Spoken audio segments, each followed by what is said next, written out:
I want to welcome you all to the debate portion of the evening. In front of you all, we have two members of the speech and debate team who have struck some topics and are ready to present an exciting debate on the issue of the death penalty. Without further ado, I'm going to go ahead and turn the floor over to our affirmative debater, Alexis. Alexis, we will start out with the first affirmative constructive speech. This is a speech not meant to be longer than 5 minutes. Whenever you are ready, we can begin. Perfect. So I know Ryan just said he was ready. Joshua, the negation, are you ready? And I'll go out on a limb and assume that the individuals at home are ready as well. That being said, I have 5 minutes and my time is starting now. I just want to start off by saying thank you to everybody for being here. Thank you to Ryan, Joshua, and everybody at home for watching this debate. That being said, a lot to cover. Let's get right into it. Observation 1, resolutional analysis. The resolution at hand, the U.S. should abolish the death penalty. Based on the wording of the topic, we can see this is a policy resolution. Thus, we would ask our judges to evaluate the debate through a lens of net benefits. If I'm able to prove that abolishing the death penalty will improve our safety, then I should win the debate. If I fail to accomplish that goal, or if my opponent proves that abolishing the death penalty would negatively impact society, I should lose. Key terms. According to Oxford Dictionary, death penalty refers to the punishment of execution administered to someone legally convicted of a crime. All of the definitions will be defined contextually. Feel free to clarify terms during cross-examination. Observation 2, background. Currently, 27 states and the federal government allow the death penalty. According to the October 2021 entry on issues and controversies, with the exception of Belarus, the United States is the only Western democracy that still regularly executes people. However, it is costly, ineffective, and has been wrongfully administered. Despite this, current U.S. law and constitutional interpretations allow for it. Next, the plan. The U.S. Congress, 50 U.S. states, and all U.S. territories should pass a law that abolished the death penalty. Solvency. The plan will pass at both the state and federal levels to ensure no jurisdiction can carry out capital punishment. All current death row inmates would have their sentences commuted to life in prison without the possibility of parole. We will hold up Delaware as a model. When Delaware abolished the death penalty, the U.S. Supreme Court ruled that all remaining death row inmates must have their sentences commuted to the next harshest punishment. This is according to SCOTUS website in August 2016. My first advantage today, titled Wrongful Executions. First, the uniqueness. The United States has carried out the death penalty on individuals later proven to be innocent. A February 2021 article from the National Geographic interviewed Michael Radlett, a death penalty scholar and sociologist. He stated the following: there is a wide array of blunders that can cause erroneous convictions in capital cases. Police officers might secure a coerced or otherwise false confession. Prosecutors occasionally suppress exculpatory evidence. Sometimes there is a well-intentioned but mistaken eyewitness identification. Most common is perjury by prosecution witnesses. Link. If this plan were to pass and the death penalty were abolished, it would never be possible to wrongfully execute an individual again. Internal link. If we fail to abolish the death penalty, wrongful executions will continue to happen. There are most likely several innocent individuals who are currently on death row. Proceedings of the National Academy of Sciences determined that at least 4% of the people on death row are likely innocent. Researchers estimate that at least 340 U.S. inmates that could have been exonerated while they were sentenced to death since 1973. According to the Equal Justice Initiative, in Alabama alone, over 160 death sentences have been invalidated by state and federal courts. There are two key impacts. First, by abolishing the death penalty, we eliminate the possibility of executing innocent people. Death is permanent. These mistakes cannot be reversed. Second, when we convict an innocent person of crime, it means the truly guilty party remains free and unchecked. My second advantage, costly financial burden. Uniqueness. The burden to try, convict, house, and execute individuals is exceptionally expensive for states. Financial facts of the death penalty conclude that the average death penalty case costs $1.26 million per person. Here in Modesto, the Scott Peterson conviction, which is now getting a new trial, cost Stanislaus County over $2.64 million, as reported by the Modesto Bee back in 2007. Link. Abolishing the death penalty saves states large amounts of money currently spent prosecuting these cases. Internal link. After repeal, states reaped significant financial benefits. For example, a 2011 opinion published in the Loyola of Los Angeles Law Review estimates California could have saved $4 billion had we not reinstated the death penalty back in 1987. The impact. Thus, passing this plan provides significant financial impacts, allowing states to 1, avoid financial collapse, and 2, allocate funds to better policing, schools, and infrastructure. So throughout the development of the case, we have brought up 2 critical advantages, wrongful executions and costly financial burdens, which lay out a really solid platform on why I, the affirmative, should win this debate later on. The United States should abolish the death penalty. That being said, I now sign open for cross-examination. Let me go ahead and get my timer going. All right, so 2 minutes cross-examination whenever you are ready. Yep. Hey, Alexis, how are you doing today? Hi, I'm doing pretty well. How are you doing? I'm getting there, and debating is always awesome, and I'm here, so yeah. All right, so I just have a couple of questions for you. Well, a few. So real quick, just to clarify, your plan is that you want Congress, all 50 states and the U.S. territories to pass laws? That is correct. Okay. And once again, in your second advantage, how much did you say that the death penalty costs average per person, per case? Yeah. So to reiterate the sentence once again, financial facts of the death penalty conclude the average death penalty case costs $1.26 million per person. Okay. And I want to make sure, I heard you made the point that California could have saved $4 billion after we reinstated the death penalty. I believe, just to clarify, we actually reinstated in 78, not 87. Yes, it is 78. If I made that mistake, it was a one-on presentation rather than what it actually stated. In my writings, I have 1978. All right. Just wanted to make sure we got that fact right. All right. And then I had another point that I wanted to ask. And then the Scott Peterson case, how much was that it was costing the county? Right. So here in Modesto, within Stanislaus County, the Scott Peterson conviction, which is now getting a new trial, so it will be increased from the current number stated, cost Stanislaus County over $2.64 million. And this is a report from Modesto B back in 2007. Okay. All right. I believe that's time. All right, thank you very much for that cross-examination. With this, we will turn the floor over to the negative. Joshua, this is your first negative constructive speech. You get up to 6 minutes for this one, but please start us off with a brief off-time roadmap before you begin your constructive. All righty. Judge, we're going to go ahead and initially dive into the background topic case presented by the affirmative.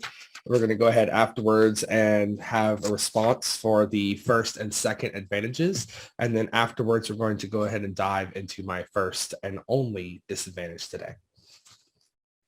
All righty. I want to thank everyone for being here. Debating's awesome. I always love being here. Real quick, I want to thank Alexis, for being on the other side. It's always fun debating. Especially whenever we have these neg debates where we just seem to pair up very well. So real quick, I want to dive into the background. So the affirmative makes some very useful points regarding the death penalty. However, we must look at this into context. According to Vox in 2020, the use of the death penalty is already at a new low and has dropped steeply since the 1990s. Throughout my case, you will see that this means that the affirmative's harms are not as widespread as they seem at first glance. Additionally, it means that the death penalty is being reserved for criminal cases that truly warrant it.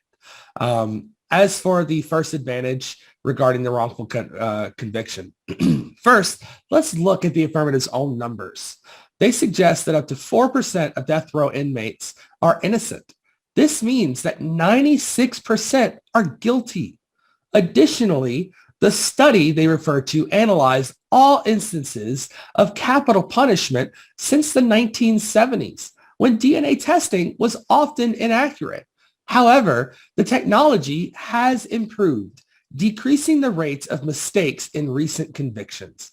David R. Dow, who is a law professor at the University of Houston, he stated to The Atlantic in 2021 that our scientific testing of biological material is far more advanced now. And he says that you are not going to have cases where you can do testing 5 or 10 years from now that you can't do today. Thus, when we look at the numbers, they favor my position in this debate. Second, eliminating the death penalty does not solve for wrongful convictions, only for wrongful executions. Innocent people will spend their lives in prison under the world of the affirmative. As for the second advantage, when in regards to costs, the expense makes sense. It's a good thing. In 2016, a fact check by Ballotpedia explains that the Supreme Court established a death is different jurisprudence. It required greater rigor in capital punishment cases. The report points out that these cases required more lawyers, more witnesses, more time, and that these efforts are meant to ensure that the rights are properly accorded to the defendant. This turns the affirmative's argument. If we abolish the death penalty, Judge, this level of rigor is also eliminated. Even more innocent people are at risk of wrongful conviction and life in prison because we wanted a cheaper option. Now onto my second disadvantage today, Judge. Today, simply put, it's prison safety. My uniqueness is that the murder rate in the United States has trended downward since the 1990s. The FBI reported in 2016 that the U.S. homicide rate was at its lowest level it had been since the 1970s. However, these statistics fail to look at the murder rates inside prisons. An April 2021 report by Statistia revealed that state prisoner homicides were increased by 300% in states that abolished the death penalty and rehoused former death row inmates into the general population. 300% in the states where they abolished that death penalty, Judge. A 2017 report by the U.S. Department of Justice also comments on a significant increase in correctional officers being seriously harmed in prisons. A 2015 Bureau of Prisons report explained that attacks on correctional officers had dramatically increased in states that integrated former death row inmates. My link is, by fully abolishing the death penalty, Judge, the affirmative doubles down on a policy that has already shown to make prisons less safe for inmates and guards alike. For my internal link, I state that after implementation, the U.S. will see the homicide rates in jails rise and conditions further deteriorate. While in prison, it is not uncommon for those receiving life in jail sentences to commit homicide or other crimes while in jail, since there is no worse punishment that they could receive once there. The Bureau of Justice Statistics' most recent data that was published in 2020 notes that the state prisons are increasingly deadly places, with homicides more than doubling in the last decade. This correlated with a string of state courts striking down death penalty laws as unconstitutional and forcing reintegration of death row inmates into general population. My impacts is just this. Thus, we can see that the affirmative plan results in more loss of life and harm to those that work and serve sentences in U.S. prisons. Judge, I think my case is rather simple. It's a case for the negation, please, and thank you. And thank you very much for that speech, Joshua. Let's go ahead and open things back up then for cross-examination. Alexis, this is your cross-ex period. You got 2 minutes. I'm ready when you are. Perfect. I I have 2 minutes. No, Ryan just said he was ready. Is the negation ready? Beautiful. Once again, hoping those at home are ready as well. So that being said, I have 2 minutes and my time is starting now. So I just want to start by saying thank you for that amazing speech. However, I did have a few questions for you. So first, you mentioned within your speech that there is a small amount of people on death row, right? Correct. Okay, so would this minimal amount of individuals on death row result in a minimal impact on prison safety then? I would not agree with that statement, no. Why not?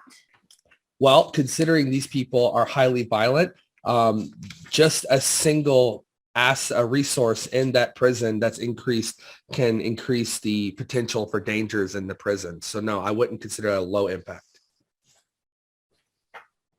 And then going on to the next question, would you argue the United States is a progressive country? I would argue that the United States, it tries to be, at least. So what is keeping the United States from abolishing the death penalty when in my background I mentioned how the United States, with the exception of Belarus, is the only one that still continues with these government-mandated executions? The nation often tries to follow the attitude of its citizenry at the time. So in regards to citizenry, is this inferred by you, or is this something that's statistically proven? People want to murder these individuals on death row? I don't think that's the idea at hand, but considering the state of California recently positioned and was able to continuously keep death row in play, I'd say with the most populous state, I'd say that's a good temper of the nation. Gotcha. And then I'll go ahead and elaborate on the questions. 10 seconds left. Rather not leave a question unanswered. So I'll go ahead and concede the rest of that time. I believe it was 9 seconds that were left remaining. All right, thank you both for that cross-examination period. With that, let's go ahead and turn the floor over to the affirmative once again. This is your first affirmative rebuttal speech. You get up to 3 minutes for this one, but again, please start us off with a brief off-time roadmap before you begin your time. Yes, so I will go ahead and begin with the top of case. Then I will go ahead and go into the on-case or the off-case arguments first, so addressing what the negation presented and his disadvantage, and then go ahead to the two on-case advantages. So first, we're going to start with top case, then go to DA1, and then go to AD1 and AD2. That being said, I have 3 minutes for this speech. Is the negation ready, judge ready, individuals at home? Beautiful. So I have 3 minutes and my time is starting now. So just to get the pleasantries out there, I want to say thank you again, Josh, for that amazing speech, amazing cross-examination. Thank you to everyone putting together, and thank you to everybody at home. That being said, jumping right into the top of case.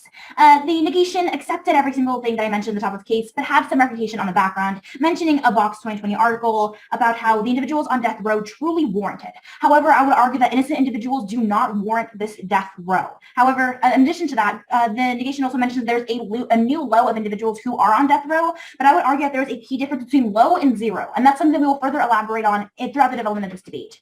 Going on to the disadvantage, I have two responses to the disadvantage in regards to prison safety. First, the logic in this argument conflates correlation with causation. The negative suggests that integrating death row inmates has made prisons less safe, but in the same time frame, prisons have become significantly overcrowded, a variable that we cannot ignore. As the negation can argue with in the cross-examination, a very minimal amount of individuals who are on death row, there's a very minimal amount. Therefore, their impact is arguably very minimal as well. Second, in the same Bureau of Justice report that the negative cites, it does not connect the increase in homicides to the increase in death row inmates being released. In fact, death row inmates make up a very small number of individuals in prison.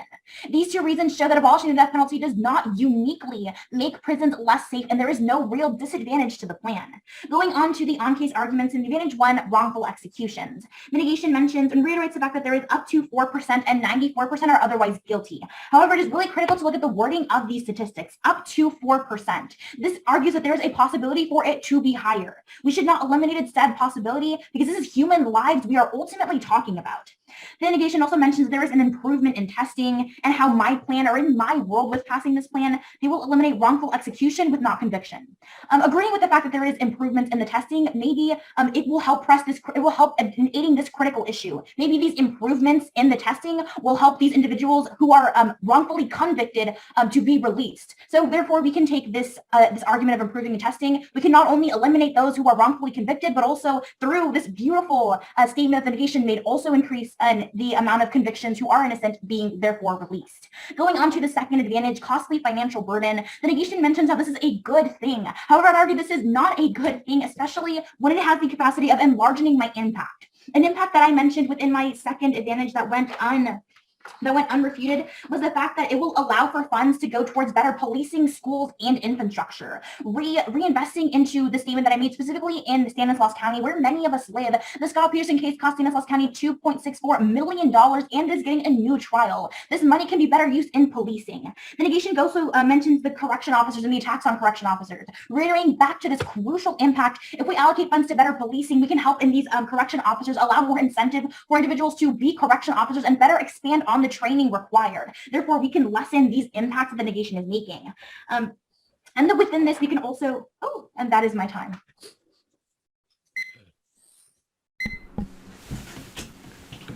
All right, and thank you very much for that, Alexis.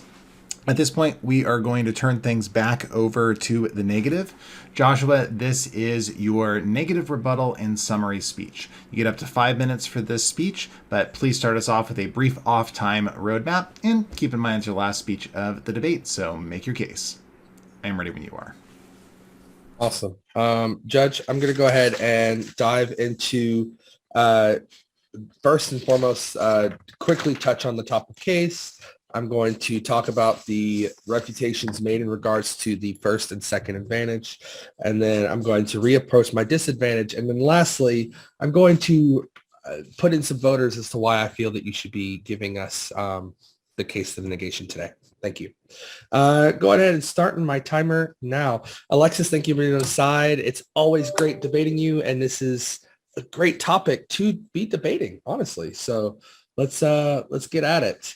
Real quick, the top of case, you made some points about low not being zero. I would argue that whereas the death penalty is currently a system that is in place in this country and hasn't been pushed for abolishment by the people yet. And even in the state of California being, as my affirmative, like the state of, a progressive, one of the more progressive states and part of the progressive nation, as the affirmative tried to argue, it was kept in place. So yes, low is important. Yes, it's not zero, Judge, but at the same token, I think our points are very invalid that the rates have dropped. And that is seen because of the improved testing, and it's necessary that we get that into understanding. And we're going to dive into the first advantage. I mean, that's connecting right into the first advantage, where in the last few years, we've been able to have some test improvements that we won't have to have tests go in 5-10 years down the line. We'd be able to do that now, as cited by the professor from the University of Houston. My other side makes the argument that up to 4% can be higher. I would state that up to 4% is pretty clear that it's up to 4%. I don't know how that's higher. As for wrongful convictions, maybe aided, my affirmative made the arguments of, I'm not really sure. All I'm going to make the point again is that eliminating the death penalty, it doesn't take away from wrongful convictions. And I think that's the most important point here, is that innocent people will still be spending their lives in prison if under this affirmative case. It doesn't take away from that. I think that's the most important point here. And with these improved tests, we need to keep that in mind. Judge, the fact is like they said, up to 4% on death row can be innocent. I know that the affirmative wants to state that it could be more, but it states up to, which means that over 90 or 96% of those people are guilty. We need to keep that in mind. Switching over to the second advantage, I want to make sure that we reiterate the point that the increased money is good. The expenses is good, that the Supreme Court found that death row or death is a different jurisprudence, which requires a greater rigor in capital, Judge, and we want to make sure that that greater rigor is kept into place. As for increased funding to go to schools, there's no guarantee that funding from the criminal justice system is going to be able to be routed to the police budget or to school budgets. I'm not really sure where my AF makes that case. Clear in point, we need that greater rigor. We need to make sure that these wrongful convictions are not being kept, are not being increased. The AF makes a very valid point that that's something that needs to be taken advantage of, but the greater rigor actually plays in favor of our case. Lastly, going back to my disadvantage, once again, the murder rate is going down as per the FBI, Judge, and as part of April 2001 statistics, we have 300% increase in murders within the prisons. I know that my AF makes the argument that there is an increase in population. I would say a lot of those are nonviolent offenders. We're not concerned. Those nonviolent offenders don't have a track record for having violent offenses. It's the violent offenders that are concerning, and we want to make sure that the ones that are most violent are kept out, because those people are also harming our corrections officers, as reported by the Department of Justice. So once again, my impact for my disadvantage is very simple, that it will result in more loss of life and harm to those that work with those that have the severe sentences. And lastly, Judge, I just want to make one quick point to the affirmatives weighing mechanism clearly states that if the negation is able to prove that abolishing the death penalty would negatively impact society, that they should lose. And clearly having our more prisons and having dangerous prisons would be negatively impacting society, along with, Judge, that if we reduce the rigor in those cases. So I think, simply put, the case today is in favor of the negation. Thank you. And thank you very much for that speech, Joshua. And finally, without further ado, we will turn the floor back over to the affirmative one final time. This is the affirmative rebuttal the second affirmative rebuttal and summary speech. You get 3 minutes for this speech, but again, start us off with a quick off time roadmap. And remember, it's the last speech of the debate, so make your case.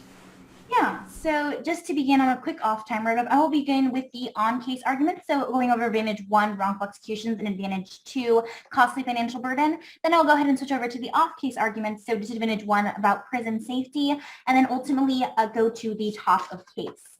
That being said, Ryan just said he was ready. Negation, are you ready?